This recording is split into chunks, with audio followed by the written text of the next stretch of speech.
ఏపీలో అయితే మాత్రం ఉప ముఖ్యమంత్రి బాధ్యతలు చేపట్టిన తర్వాత పవన్ కళ్యాణ్ అయితే మాత్రం పిఠాపురం నియోజకవర్గంపై అయితే మాత్రం ఒక ప్రత్యేకమైనటువంటి దృష్టి కేంద్రీకరించారు. అలాగే ఈ కోవలోనే పంచాయతీరాజ్ అండ్ రూరల్ డెవలప్మెంట్ డైరెక్టర్గా బాధ్యతలు స్వీకరించిన తర్వాత ఐఏఎస్ అధికారి కృష్ణతేజ్ అయితే మాత్రం పిఠాపురంలో పర్యటించారు. పవన్ కళ్యాణ్ ఆదేశాలతోటి ఆయన సమర్థవంతమైనటువంటి ఒక అధికారిగా పేరు తెచ్చుకున్నారు. అలాగే ఐఏఎస్ కావటంతో ఆయన పలు అవార్డులు రివార్డులు కూడా తీసుకోవడంతో ఒక సమర్థవంతమైనటువంటి అధికారి గనక తన పంచాయతీరాజ్ శాఖలో గనక ఉంటే మాత్రం కొంచెం జరగాల్సినటువంటి అభివృద్ధి కార్యక్రమాలు విజయవంతంగా అవుతాయని చెప్పేసి పవన్ కళ్యాణ్ భావించి ఆయన ప్రత్యేకంగా ఏరికోరి రాష్ట్ర పంచాయతీరాజ్ అండ్ రూరల్ డెవలప్మెంట్ శాఖ డైరెక్టర్గా ఆయనకి బాధ్యతలు అప్పచెప్పడం జరిగింది. ఇక ఆయన బాధ్యతలు స్వీకరించిన తర్వాత కృష్ణతేజ్ అయితే మాత్రం పిఠాపురం నియోజకవర్గంలో పర్యటిస్తున్నారు. ముఖ్యంగా అక్కడ ఉన్నటువంటి గ్రామాల్లో అయితే మాత్రం ఆయన పంట పొలాలను పరిశీలించారు. ఇక మిగిలినటువంటి ఏరియాల్లో కూడా ఒక పక్క కాకినాడ అవ్వచ్చు, లేకపోతే అక్కడ పిఠాపురం తదితర ప్రాంతాల్లో కూడా ఆయన పర్యటించేటటువంటి అవకాశాలు ఉన్నాయి.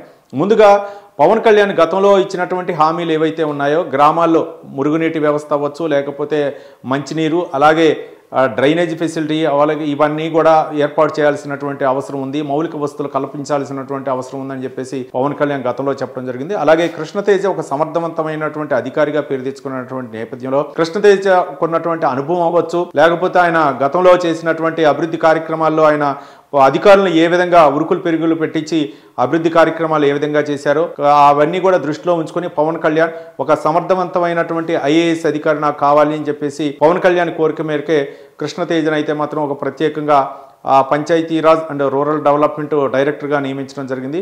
కృష్ణతేజ్ అయితే మాత్రం అటు పిఠాపురంలో పర్యటిస్తూ పలు గ్రామాల్లో అయితే మాత్రం ఆ సమస్యల్ని అడుగు తెలుసున్నా అంటే క్షేత్రస్థాయిలో పర్యటిస్తే కానీ అక్కడ సమస్యలు అయితే మాత్రం మనం గుర్తించలేమని చెప్పేసి కృష్ణతేజ్ అయితే మాత్రం గ్రామాల్లో పర్యటిస్తున్నారు. అక్కడ రైతులు అవ్వచ్చు, లేకపోతే పంట పొలాలను కూడా పరిశీలించారు.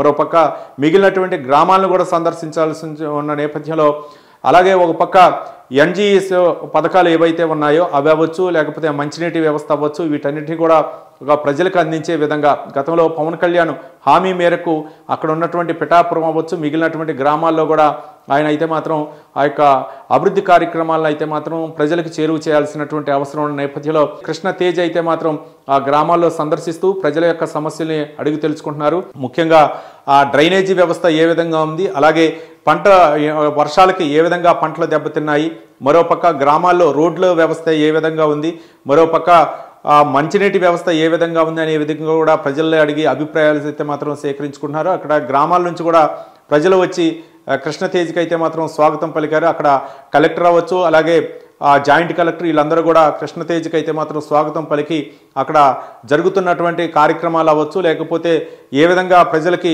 మౌలిక వసతులు కల్పించాలనే వాటి అంశాలపై ప్రాధాన్యత అంశంగా కృష్ణతేజ్కి అయితే మాత్రం వివరించే ప్రయత్నం చేస్తున్నారు. మరోపక్క పిఠాపురమే కాకుండా మరోపక్క కాకినాడ జిల్లాల్లో కూడా పలు గ్రామాలను కూడా ఆయన సందర్శించే అవకాశాలు ఉన్న నేపథ్యంలో అధికారులు అయితే మాత్రం అప్రమత్తం అయ్యారు. మరోపక్క కలెక్టర్లు అలాగే మిగిలినటువంటి అధికారులు కూడా గ్రామాల్లో అవసరమైనటువంటి మౌలిక సదుపాయాలపై అయితే మాత్రం నివేదికలు తయారు చేసి కృష్ణతేజ్ దృష్టికి తీసుకొచ్చేటటువంటి అవకాశం ఉన్న నేపథ్యంలో కృష్ణతేజ ఒక సమర్థవంతమైనటువంటి అధికారిగా అలాగే ఆయన చేస్తున్నటువంటి ఈ పంచాయతీ రూరల్ డెవలప్మెంట్ డైరెక్టర్గా ఆయన బాధ్యతలు స్వీకరించిన తర్వాత మొట్టమొదటిసారిగా పవన్ కళ్యాణ్ ఆదేశాల మేరకు ఆయన అయితే మాత్రం పిఠాపురంలో పర్యటిస్తున్న నేపథ్యంలో ఎలాంటి అభివృద్ధి కార్యక్రమాలు జరుగుతాయి అనే విధంగా ఒక అధికారి వచ్చారు కాబట్టి, ఒక Panchayati Raj and rural development director మనకి వచ్చారు కాబట్టి ప్రజలైతే మాత్రం ఎంతో ఆనందంతో ఎదురు చూస్తున్నారు. అక్కడ ఎన్నో సంవత్సరాల నుంచి పెండింగ్ సమస్యలు ఏవైతే ఉన్నాయో వాటన్నింటినీ కూడా పరిష్కరిస్తారని చెప్పేసి అక్కడ ప్రజలైతే మాత్రం ఆశతో ఎదురు చూస్తున్నారు. మరోపక్క కృష్ణతేజ కూడా అక్కడ క్షేత్రస్థాయిలో తెలుసుకోవాలనేటువంటి ప్రయత్నాలు చేస్తున్నారు కాబట్టి పిఠాపురం ప్రజలు అలాగే మిగిలినటువంటి గ్రామాల ప్రజలు కూడా చాలా ఆనందం వ్యక్తం చేస్తున్నారు. వారికి ఉన్నటువంటి సమస్యలు కూడా అధికారికి అయితే మాత్రం చెప్పేటటువంటి ప్రయత్నాలు చేస్తున్నారు కాబట్టి కృష్ణతేజ ఒక సమర్థవంతమైన అధికారిగా వాళ్ళు ప్రజలకి ఏ విధంగా ఈ యొక్క మౌలిక సదుపాయాలు కల్పిస్తారో మనం వేచి చూడాల్సినటువంటి అవసరం ఉంది.